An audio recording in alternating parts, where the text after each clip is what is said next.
How nuclear power plants work. In most power plants, water is turned to steam, and the steam is then used to turn turbines inside of the nuclear power plants to generate energy. Nuclear power plants do not burn anything to create the steam. Instead, it uses the process of fission to create the steam. As the turbine turns, it creates energy.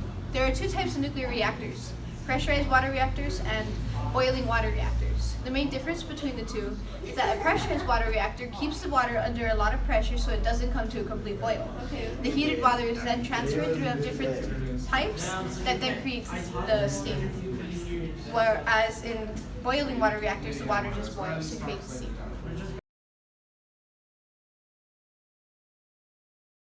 So nuclear fission is an unstable atom that splits into smaller pieces in the process of releasing the energy. People commonly use uranium for fuel. Thorium or plutonium can also be used for fission. It can release 1 million times more energy per the atom than fossil fuels. It can also be combined in electricity grids which currently utilize fuel generation. Up to this day, nuclear power plants account for 11% of global electricity generation, with about 80% of that installed capacity being in OECD countries. Is low-cost electricity generated by nuclear reactors is cheaper than gas, coal, and any other fossil fuel. Also, uranium is fairly cheap fuel source. Little of it is needed to produce massive power. When you combine all that with an average of a life cycle of 40 through 60 years, the low operation costs far outweigh the high upfront cost to build.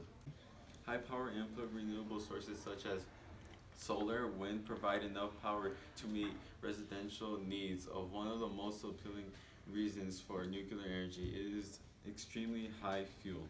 A relatively small amount of uranium can be used to fuel a 1,000 megawatts electric plant, providing enough electricity to power a city of about 500,000 people. Nuclear energy doesn't rely on fossil fuels. That means we won't be wasting the Earth's supply of resources nearly as quickly.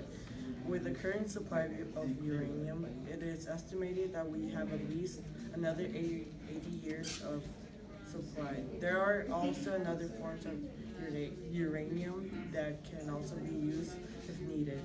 Extending that timeline even further, this is plenty of time to find alternative resources such as nuclear fusion if needed